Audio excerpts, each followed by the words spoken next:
大家好，我係傻強，今次要同大家拆到盡就係特首啱啱讀完嘅施政報告。紛紛報告聽落都好似關心市民，咩租置計劃啊、仔女免稅額啊、北部都會區啊、公僕問責啊，四大範疇樣樣齊。但係街坊唔好被呢啲糖衣呃咗眼，聽落好似大派福利，實際上有幾多係真係幫到你同我？今日就由我傻強幫你逐樣拆解，逐樣批鬥。話俾你知，背後到底係真為市民，定只係做樣？先講租置計劃，政府話要小規模重推，試下俾部分公屋住戶可以買返自己間屋。聽到呢度，唔少住喺公屋幾十年嘅朋友即刻眼仔碌碌，覺得終於到我份。但你冷靜嘅睇下，政府啲咩屋邨先俾你買？通常都係喺樓齡20至30年嘅舊屋邨。換句話講，你以為買咗就穩陣，其實好快就面對大維修，分分鐘要自己夾錢出幾十萬，定價又點計？政府嚟講清楚，如果仲係用市價7折呢啲數字遊戲，根本唔係基層玩得起，最尾又係少數有能力嘅人受惠。最致命係咩？原本啲單位可以繼續派俾輪候公屋嘅家庭，結果賣咗出去，庫存越嚟越少，輪候時間咪仲長。政府口口聲聲話要解決房屋問題，但實際上係將問題推後，仲可能加劇。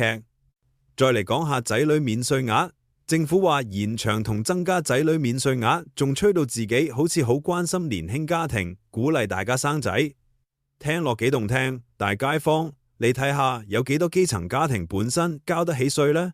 交唔到稅，免稅額就算加10倍都同你冇關。實際上受惠嘅係中產家庭。基層繼續頂住高昂生活費，完全冇幫助。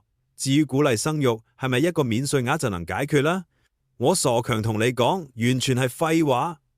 香港生仔最大問題係咩？係住屋蝸居，細路床位走，係奶粉學費貴到嚇親，係托兒所唔夠，醫療逼爆。政府如果唔從住屋、教育、醫療根本入手，你話增加免稅額可以令幾多對夫婦突然決定生？完全冇可能。呢啲政策純粹係交功課咁實際改變。之後到北部都會區呢個項目，特首話係重中之重，講到要提速提效，引入高端產業，打造香港第2個經濟引擎。聽落好似深圳前海、上海浦東，但問題係香港有冇呢個條件？交通配套未搞掂，北環線鐵路未有影，公路塞到仆街，仲想話吸引高端產業，地又點睇？政府話要用農地、棕地甚至郊野邊界，背後有冇官商勾結？有冇利益輸送？最恐怖係一站式審批，表面上加快效率，但實際上係減低監管。環評會唔會形同虛設？居民意見會唔會被忽略？最後可能係大財團食盡，地產商先贏，基層市民又係得個望。北都計劃10年、20年後，仲可能只係荒地，市民一樣要搭成個鐘頭返工。呢個咪就係畫大餅。最後一樣，公僕問責。施政報告話要加強責任制，設績效評核，必要時有懲處。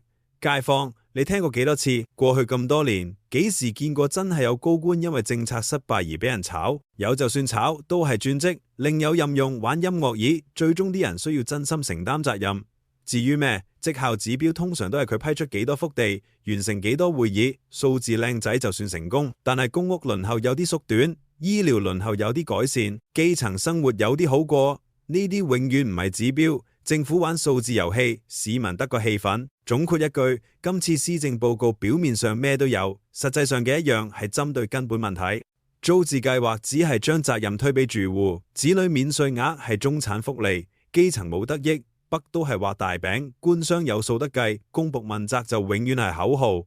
市民如果再唔清醒，再俾華麗字眼呃，最後輸嘅係我哋自己。